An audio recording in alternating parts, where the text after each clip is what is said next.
अब म शपथ ग्रहण कार्यक्रमको सिलसिलामा शङ्खनाद 108 बटुकहरूद्वारा स्वस्ति वाचन तथा 108 बौद्ध लामाहरूद्वारा शुभ मङ्गल पाठ गर्ने कार्यक्रम रहेको बेहोरा जानकारी गराउँदछु र सोको लागि अनुरोध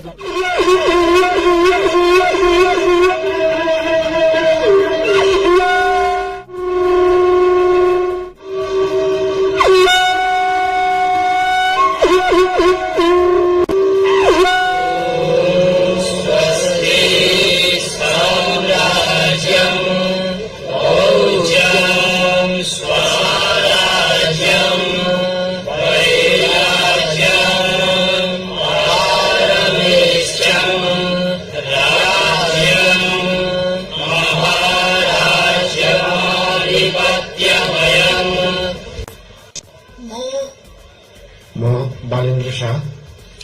नेपालको सार्वभौम सत्ता र राजकीय सत्ता नेपालको सार्वभौम सत्ता र राजकीय सत्ता नेपाली जनतामा निहित रहेको नेपालको संविधान प्रति पूर्ण वफादार रही सत्यनिष्ठापूर्वक प्रतिज्ञा गर्दै ईश्वर, देश र जनताको नाममा शपथ लिन्छु कि प्रधानमन्त्री पदको जिम्मेवारी प्रचलित कानूनको पालना गरी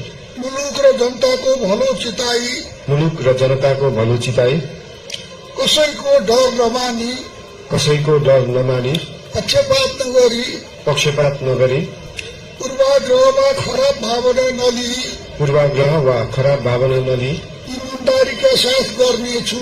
ईमानदारीका साथ गर्नेछु र आफ्नो कर्तव्य पालनको सिलसिलामा आफूलाई जानकारीमा आएको कुरा म पदमा बहाल रहँदा वा नरहँदा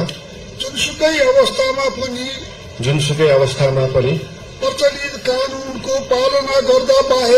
प्रचलित कानूनको पालना गर्दा बाहेक अरू अवस्थामा कुनै किसिमबाट पनि प्रकट वा संकेत गर्ने छैन। धन्यवाद।